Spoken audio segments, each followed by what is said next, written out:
Title: The Gentle Secrets of a Long Life. Wisdom after 65 asterisk. After 65, life doesn't end. It quietly changes. The world slows down. Your mornings become more meaningful. The laughter softer, the silence deeper, and wisdom, it begins to shine like the evening sun. This is the story of Edward Thompson, a 72-year-old retired school teacher from Devon, England, and Helen Matthews, a 70-year-old former nurse living in Vermont, USA. Two people, oceans apart, but bound by one truth. They found the gentle secrets to a long, peaceful, and purposeful life. Scene 1. Edward's quiet routine. Edward wakes up every morning at 6:30 a.m., not because he has to, but because routine is a silent healer. He mixes tea green with a hint of lemon and steps into a small garden. The flowers greet him, not with words, but with colors. He bends gently, touching the soil. "I speak to my plants," he once said, "because they remind me to grow slowly but surely." He doesn't own a smartphone. His only digital habit? A video call to his granddaughter every Sunday.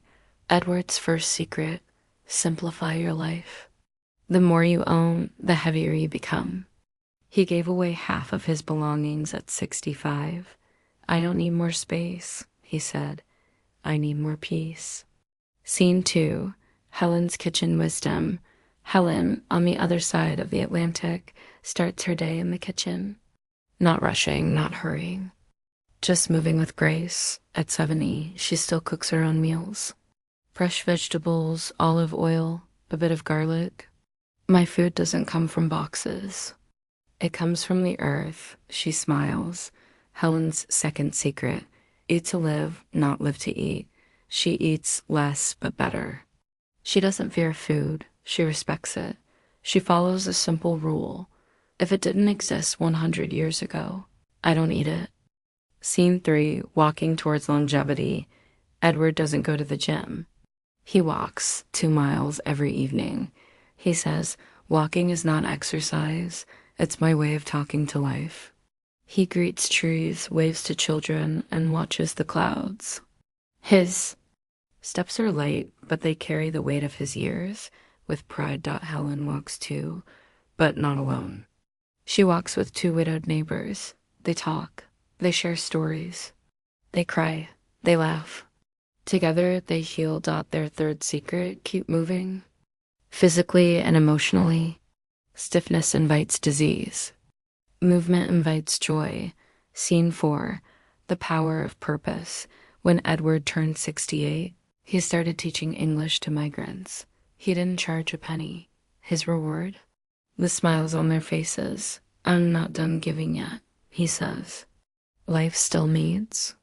My voice. Helen volunteers at the local animal shelter twice a week. She brushes cats, talks to dogs, and comforts abandoned creatures. Her eyes light up when she holds a kitten. Their fourth secret: find a reason to wake up. Purpose isn't grand. It's quiet, but it beats like a second heart. Scene 5. The circle of connection. Edward meets 4 old friends every Friday for tea. No phones, no politics, just stories, jokes, and memories. They've done this for over a decade. Helen calls her sister in California every week, even when there's nothing new to say. Just the sound of love on the line. The 5th secret: don't let loneliness win. Connection keeps the soul alive. A warm word, a gentle touch, a shared silence. These are the true vitamins of age. Scene 6. Letting go gently. At 70, Helen finally forgave her ex-husband. Not for him, for her. Carrying anger is like drinking poison and expecting him to die. She laughed. Edward once said, "Regret is a thief. It steals today to mourn yesterday." He began journaling every morning. A few lines, no drama, just truth. Their 6th secret: let go of old pain. Forgiveness isn't weakness. It's freedom. Don't carry heavy bags when walking toward peace. Scene 7. Small joys, big life. Helen loves knitting. Edward plays the harmonica. Neither are perfect. That's the point. They both believe in small joys, the smell of old books, the sound of rain, the hug of a grandchild, a good night's sleep. At their age, they don't chase happiness. They sit still and let it come to them. Their seventh and final secret: celebrate the ordinary. You don't need fireworks to feel alive. You need presence, closing scene, shared reflection. Now in their 70s, Edward and Helen don't fear the future. They welcome it because they've lived enough to understand one thing: wisdom isn't knowing more, it's needing less. They are not trying to reverse age. They are embracing it. And you? Whether you're 65, 75, or 85, there's still a sunrise waiting just for you. A smile you haven't smiled yet. A story still unwritten. A moment that will remind you you are still beautifully alive. Closing music, soft fade out, narrator. This was the gentle wisdom of Edward and Helen. If you found even one secret worth living, share this story. And may your own story grow longer, softer, and wiser with each passing day. If you are still watching this video and finding these insights valuable, please comment number 2 below to let me know you are here. And if you have not subscribed yet, I recommend you subscribe and turn on the bell so you don't miss any videos. Your supports helps us continue creating good content to inform and inspire you. Whispers of Grace, a life reimagined after 68 asterisk. Some stories don't begin in youth. They begin in stillness, in the quiet years, when the world no longer rushes you, but asks you, what now? This is the story of Margaret Wilson, age 69, living in the soft hills of Yorkshire, and Raymond Scott, age 74, from a small town in Oregon, US. Two strangers, two lives, reimagined. After 68, scene 1. A life paused. Margaret had been married for 42 years. A quiet woman, once a librarian, who believed in routines and order. But when her husband passed away unexpectedly, her world fell into silence. The kettle still whistled every morning. The radio still played at 6 p.m., but the air felt hollow. Narrator, she once said, when grief walks in, time walks out. Margaret went from doing to waiting, waiting for a reason to care, waiting to feel something again. Raymond, across the Atlantic, was also at a standstill, a retired auto mechanic, widowed, children grown and busy. The hands that once fixed engines now trembled. The man who once solved problems now sat in silence. He said, I thought retirement would be rest, but it felt like erasing. He didn't fear death. He feared becoming invisible. Scene 2. The quiet reawakening. One rainy morning, Margaret stood at the window, watching two birds dancing in a puddle. And a thought crossed her mind. They're alive, and so am I. That same week, she signed up for a beginner's painting class, even though she'd never held a brush before. She was awkward at first. Her trees looked like broccoli. But for the first time in years, she laughed out loud. She felt color again, not just on the canvas, but in her heart. Raymond's turning point came through a child, his 8-year-old neighbor, Lily. She knocked on his door one day and asked, Mr. Scott, can you fix my bike? He smiled. The tools were rusty. His hands were slow. But he said yes, and when Lily hugged him and whispered, You're like Grandpa, something inside him melted. That night, he didn't sit in silence. He journaled for the first time in his life. Scene 3. Redefining purpose. Margaret started visiting a care home once a week, reading poems aloud to elders who couldn't read anymore. One woman, 94, held her hand and said, You have the voice of a memory. Margaret didn't need applause. She had found purpose, quiet purpose.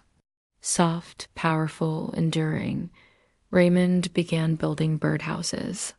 Simple ones, no polish, no perfection. He gave them away, left them in parks. gifted them to schools. He called them tiny homes for tiny lives. One boy wrote him a note. Your birdhouse made our garden sing again. Raymond smiled. He wasn't erased. He was being rewritten. Scene 4. Acceptance, not resistance.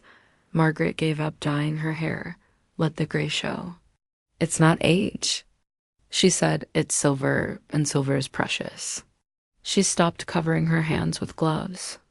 She stopped apologizing for forgetting small things. Instead, she started celebrating the fact that she was still here. Raymond stopped chasing strength. He embraced slowness. He no longer said, I used to. Instead, he said, today I did. Whether it was watering the plants or writing 2 sentences in his journal, he counted it all as victory. Scene 5. Healing through connection.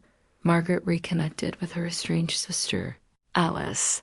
They hadn't spoken in 17 years. One simple letter. No blame. Just love. I miss you. I forgive you. I hope we can sit in the same room again. Alice replied. 2 weeks later, they had tea. In silence.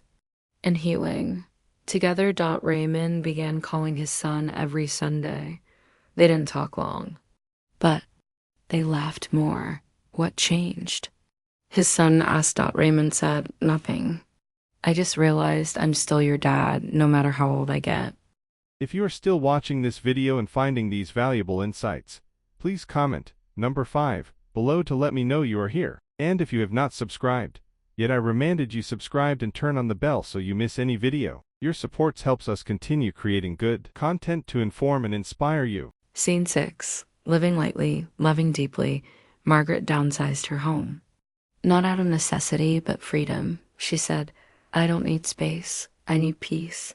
She kept only what she loved. A teacup from 1973. A scarf her mother knitted. A box of old letters. Everything else. She let go. Raymond gave away half his books, most of his tools, and even some furniture.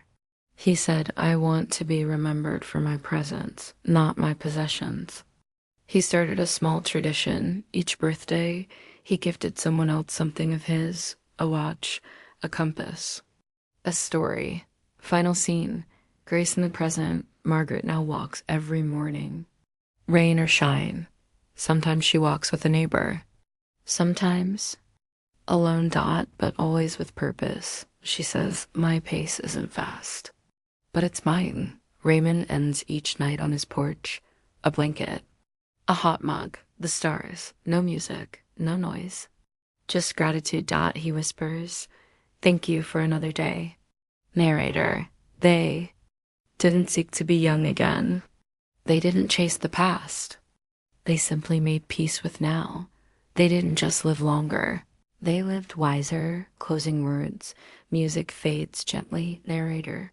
To anyone who thinks their best years are behind them, remember Margaret. Remember Raymond. You are not too old. You are not done. You are becoming in the softest, most beautiful way, because sometimes the loudest wisdom comes in the quietest years. These are the whispers of grace, and they're calling your name.